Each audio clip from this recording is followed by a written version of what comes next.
Right, time now 11 o'clock. Mark Dixon here in the Channel 3 Early Warning Forecast Center with Scott Haney. We are tracking developing downpours well in advance of Isaias making their way throughout northwest Connecticut. There is Hartford, so we've got a developing downpour over Avon moving to the northwest. So it's going to be heading up Route 44, also around New Hartford and 202, and then up and around Norfolk. So we do expect these downpours to become more numerous as we head through the next couple of hours.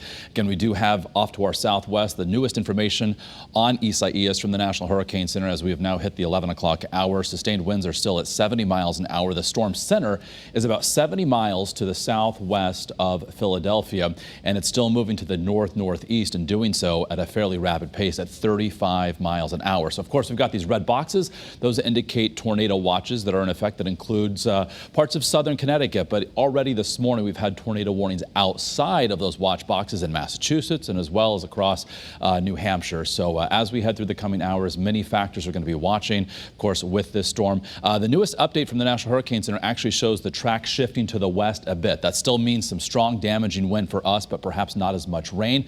So given this latest information, the potential for flooding may be reduced a bit, but with the wind gusts still 60 to 70 miles an hour as we head through the course of the afternoon into the early evening hours, the potentials there for damage and as well for some scattered power outages that could become widespread if those wind speeds are certainly realized. But by, say, 8 o'clock tonight, the storm center is lifting away from even Albany, heading quickly into upstate New York and eventually into Canada. So again, we have the tornado watch up for our southern four counties, but regardless of where you are in the state, there's that risk for rotation this afternoon. In fact, the Storm Prediction Center has the big swath of yellow here to the right side of the storm track, indicating the greatest potential for those quick spin-ups. And do want to draw your attention to the shade of orange that includes southwest Connecticut and Fairfield County, and enhanced risk for severe weather. So this is where the greatest likelihood would be for storms to start rotating and possibly produce tornadoes. So currently across the state, winds are up out of the east and southeast between, say, 15 and 20 miles an hour. They're only going to get stronger as the afternoon progresses,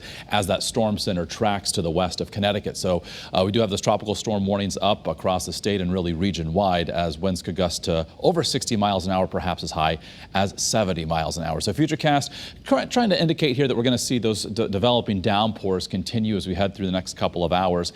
By, say, 3, 4 o'clock, that's going to probably be our window to likely see the greatest possibility for storms to produce severe wind and perhaps rotate. And as we head toward, again, 6, 7 o'clock tonight, that storm center is heading up toward Albany with rain tapering off at that point. So we'll have much more as conditions warrant right here on Channel 3, as well as on all of our social media platforms. If you don't have the Channel 3 app as well, it's a great resource because you can, of course, stay up to date with our interactive early warning pinpoint Doppler, get push notifications with the latest alerts, and also, if you lose power, be able to stream all of our broadcasts, as we'll be bringing you team coverage all day long. That's the latest from here for now. Bring you more as conditions warrant. In the meantime, we'll get you back to programming already in progress.